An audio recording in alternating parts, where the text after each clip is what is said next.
Bismillahirrahmanirrahim. Alhamdulillahi rabbil alamin. Wassalatu wassalamu ala asyrafil anbiya'i wal mursalin Sayyidina Muhammadin wa ala alihi wa sahbihi ajma'in. Alhamdulillah, kita sudah sampai di hadis yang ke-35 dari 40 hadis karangan Imam An-Nawawi di Kitab Al-Arba'in An-Nawawiyah. Al-hadithul khamis wa thalathun. La tahasadu wa la tanajashu wa la tabaghadu.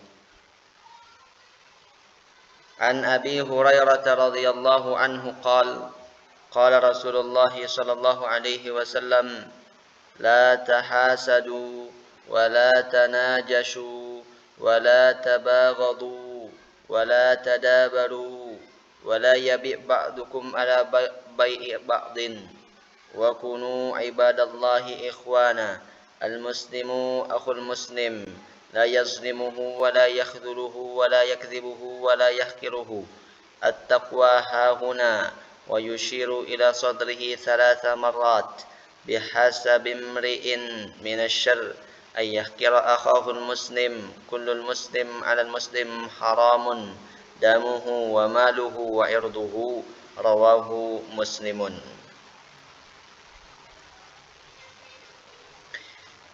Hadis yang ke-35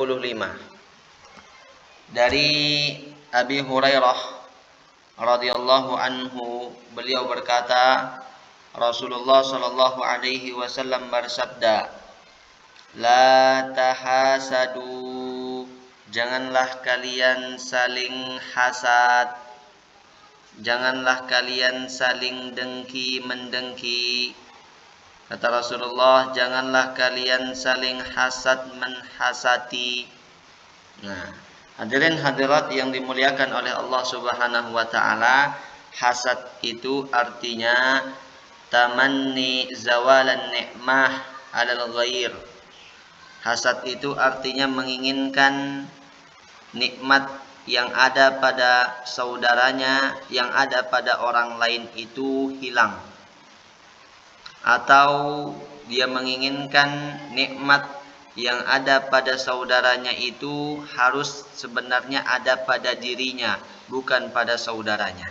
Nah, itu namanya hasad, namanya dengki, namanya yang seperti itu. Dan hasad ini min af'alil qalbi, bagian daripada amalan hati.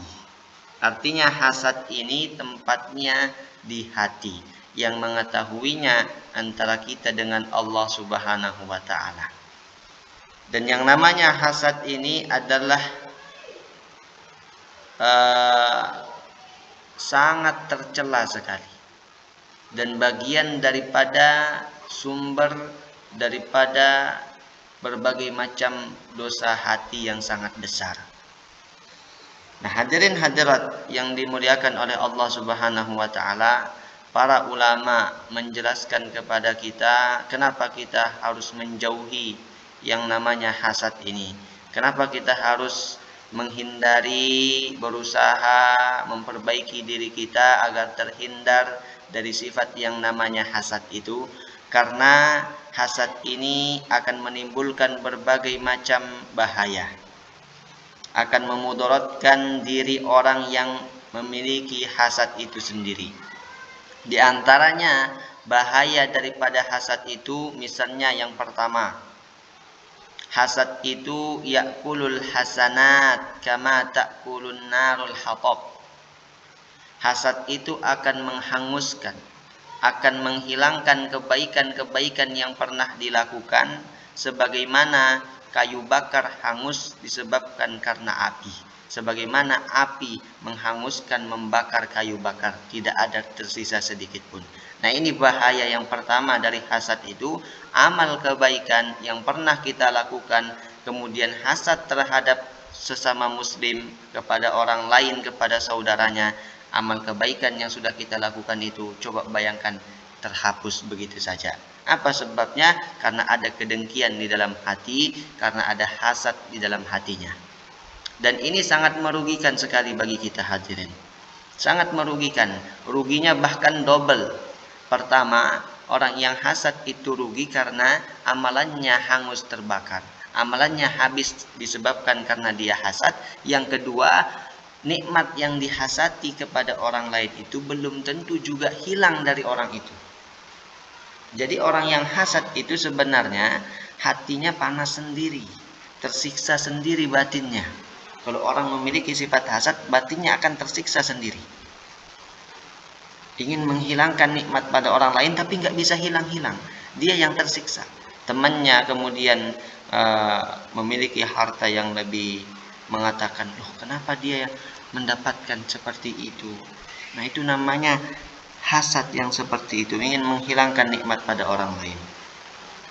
Ketika saudaranya mendapatkan pangkat, naik kedudukannya dalam bekerja misalnya, dia menginginkan temannya tidak mau naik pangkatnya, dihalang-halangi sampai bahkan na'udzubillah. Itu yang disebut dengan hasad. Lihat saudaranya jualannya sukses, dia nggak sukses misalnya. Dia kurang suksesnya dibandingkan dengan saudaranya. Dia tidak ingin saudaranya lebih sukses daripada dia. Nah itu yang disebut dengan hasad yang seperti itu. Apa akan akibatnya? Akibatnya tadi yang pertama akan memakan, hasad itu akan memakan amalan yang pernah kita lakukan itu. Nah itu bahaya hasad yang pertama. Nah hadirin hadirat, kemudian yang kedua, bahaya daripada hasad itu, yaskhatu alaihi rabb. Allah Tuhan tidak menyukai orang yang memiliki sifat hasad. Allah murka terhadap orang yang memiliki sifat hasad. Kenapa? Karena pada hakikatnya orang yang hasad terhadap saudaranya, nikmat yang dimiliki oleh saudaranya itu sebenarnya orang ini sedang protes kepada Allah, sedang tidak terima terhadap ketentuan yang telah Allah tetapkan. Kenapa seperti itu? Karena Allah Subhanahu wa ta'ala yang menitipkan, yang menetapkan, yang memberikan saudaranya itu nikmat seperti itu. Artinya kalau dia ingin hasad, artinya dia hasad kepada saudaranya, berarti dia sudah protes kepada Allah, seolah-olah dia tidak terima terhadap apa yang telah Allah tetapkan kepada saudaranya. Karena tidak ada yang terjadi di sini melainkan ketentuan dari Allah Subhanahu wa ta'ala, izin dari Allah. Berarti orang yang hasad itu tidak terima terhadap apa yang telah Allah tentukan kepada saudaranya. Nah itu bahaya hasad itu. Sehingga apa? Allah tidak menyukai orang yang hasad. Dan bahayanya lagi ketika Allah tidak menyukai orang, tidak diperdulikan lagi ibadahnya, sholatnya, puasanya. Maka mintalah kita ampun kepada Allah Subhanahu wa ta'ala, beristighfar, taubat dari yang namanya hasad itu. Nah itu. Perlu juga kita ketahui hadirin, hasad ini biasanya timbul di antara sebabnya juga adalah karena merasa diri lebih dibandingkan dengan saudaranya.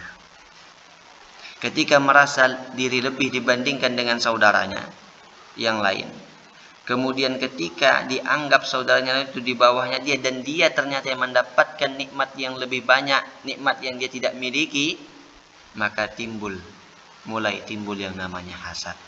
Mulai timbul yang namanya hasad. Loh kok dia yang dapat itu? Seharusnya saya yang lebih baik daripada dia.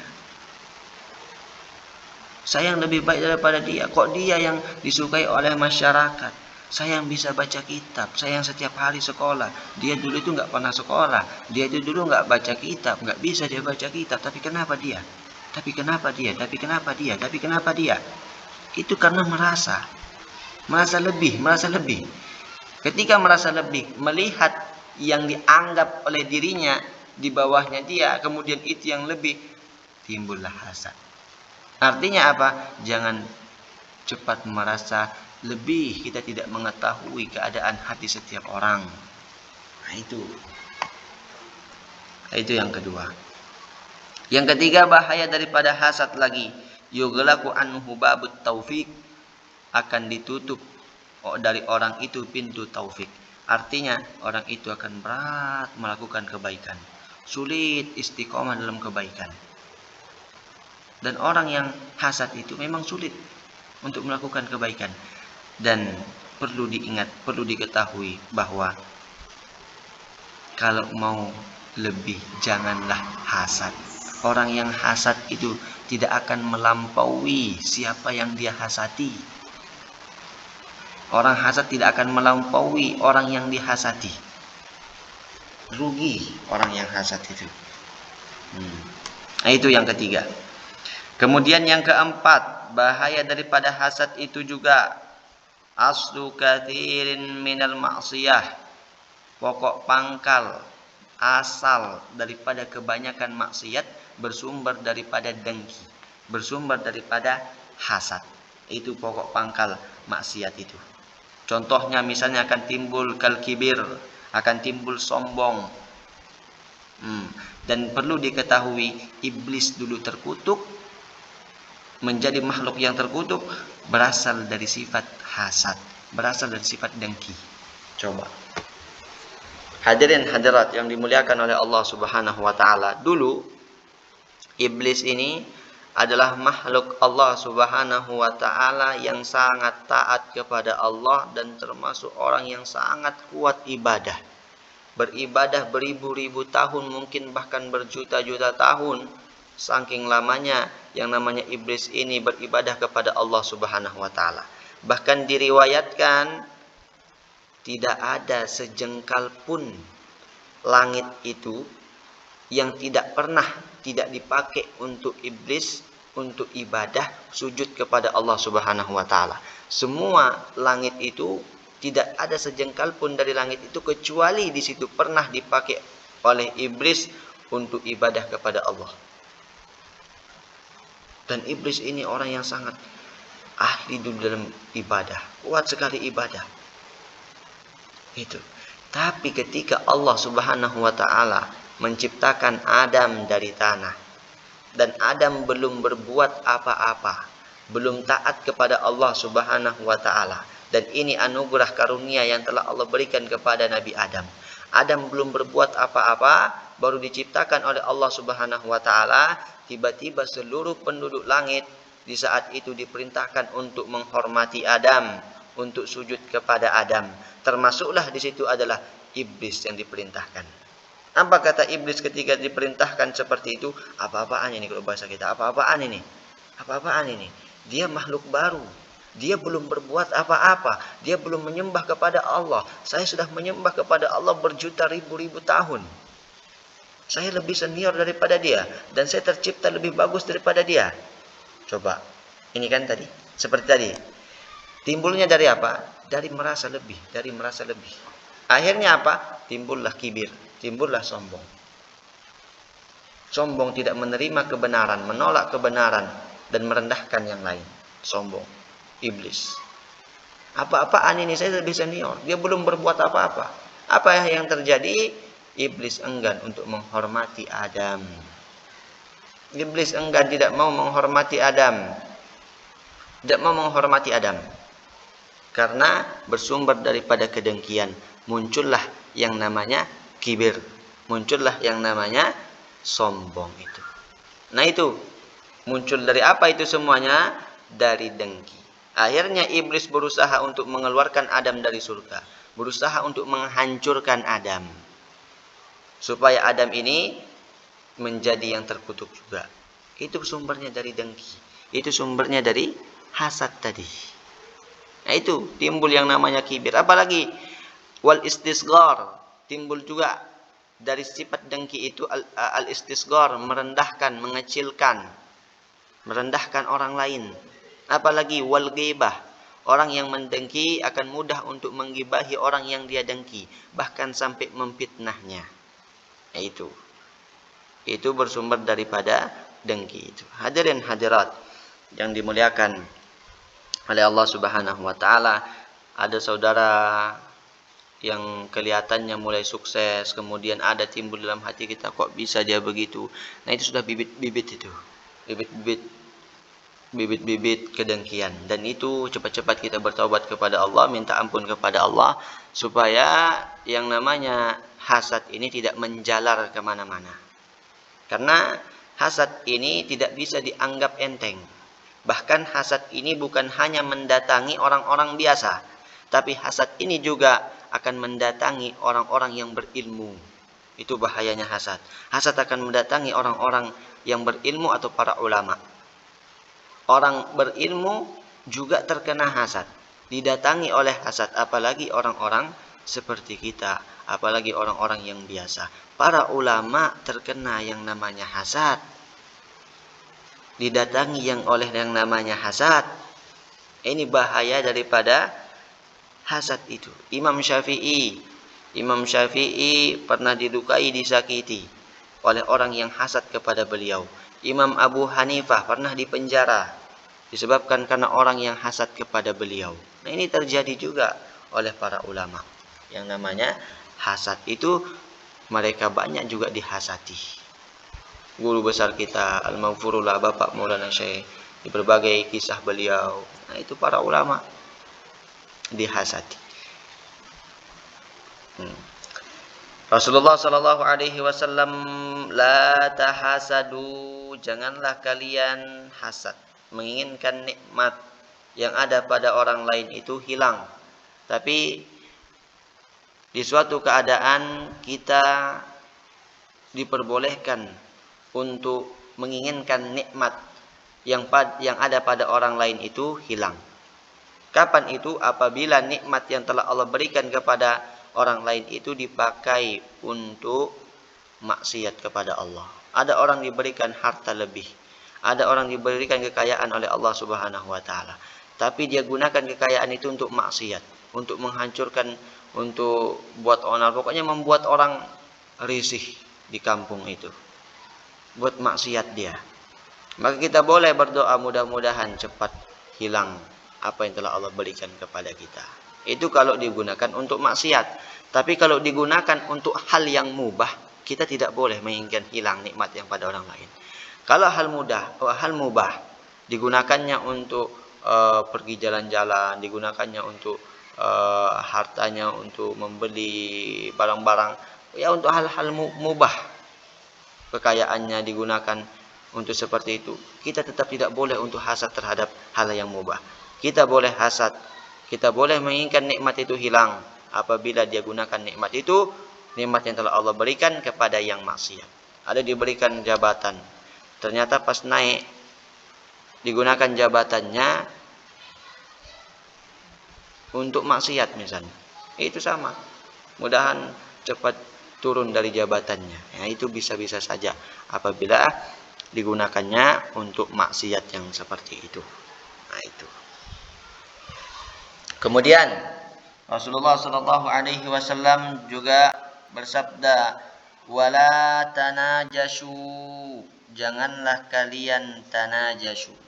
Oleh para ulama dijelaskan arti tanajashu itu az-ziyadah fil mabi la li ragbatin fi syira'ihi bal li ajri gururihi ghairahu bahwa haramun. Artinya menambah pada barang bukan untuk dia beli, bukan untuk dia mau membelinya, tapi untuk menipu orang lain, dan itu haram. Misalnya tanajashu ini artinya menyakiti dalam hal jual beli. Misalnya ada penjual dan pembeli saling tawar menawar. Pembeli menawar barang, saya beli ini 10.000 ya. Kata penjualnya, oh nggak bisa, itu sudah 15.000, untung saya sudah itu 15.000, itu cuma dapat sedikit saya. Tiba-tiba datang orang ketiga bilang, kamu dikasih 15.000 itu sudah murah namanya itu. Aku aja kalau aku aja mau aku beli 20.000. Nah, itu untuk menipu saja yang seperti itu. Nah, itu tidak diperbolehkan yang seperti itu. Kemudian wala tabaghadu, janganlah di antara kalian saling memarah-marahi, saling membenci. Wala tabaghadu, janganlah saling membenci, saling marah-marahan. Al-bughdu idza kana li ghairillah haram wal bughdu fillah wajibun wa min kamalil iman. Membenci, apabila membenci bukan karena Allah maka itu haram. Akan tetapi membenci karena Allah Subhanahu wa taala itu wajib, bahkan merupakan bagian daripada kesempurnaan keimanan. Jadi kalau membenci karena Allah, membenci bukan karena Allah, berarti kita sudah melakukan satu dosa, yaitu membenci orang, dan itu dilarang. Tapi kalau membencinya karena Allah, bagaimana membenci karena Allah? Orang yang melakukan maksiat, orang yang melakukan menentang hukum-hukum Allah, Allah tidak menyukai orang yang seperti itu. Karena Allah tidak menyukai, kita juga tidak menyukai perbuatannya. Kita juga tidak menyukai perbuatannya. Maka itu namanya disebut dengan membenci karena Allah Subhanahu wa taala.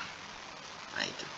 Dalam hadis yang lain, Rasulullah sallallahu alaihi wasallam juga menyampaikan, man ahabba lillah wa abghadha lillah wa a'ta lillah wa mana'a lillah faqad istakmalal iman. Barang siapa yang mencintai karena Allah, membenci karena Allah, memberi karena Allah, tidak memberi karena Allah, maka sungguh dia telah menyempurnakan keimanannya. Nah, jadi kita artinya menyempurnakan keimanan kita. Dan diceritakan bahwa Rasulullah Shallallahu Alaihi Wasallam itu ketika beliau dihina pribadinya, beliau disakiti pribadinya, beliau tidak pernah membalas, beliau tidak pernah membenci, beliau tidak begitu marah ketika dihina, disakiti pribadi beliau. Tapi apabila tentang hukum-hukum Allah, syariat, tentang agama direndahkan, barulah beliau marah. Nah, itu contoh membenci marahnya karena Allah Subhanahu wa taala. Wala tadabaru, janganlah kalian saling membelakangi. Saling membelakangi artinya tidak tegur sapa. Janganlah kalian tidak tegur sapa. Dikatakan la yahillu lirajulin ayyahjura akhahu fawqa thalathi layalin yaltaqiyani fayuridu hadza wa yuridu hadza. Tidak halal, tidak boleh bagi seseorang itu ayyahjura akhahu, tidak menegur saudaranya lebih daripada 3 hari, yang mana dia bertemu. Fayuridu hadza wa yuridu hadza, satunya berpaling, satunya lagi berpaling. Itu tidak boleh. Dan ini sama siapa saja. Kita memberikan misalnya pendidikan pada istri, misalnya istri melakukan sesuatu yang memang harus kita didik sehingga kita tidak menegurnya, itu bisa-bisa saja asal tidak melebihi dari 3 hari. Jangan sampai terlalu lama, karena itu tidak baik seperti itu. Nah, itu.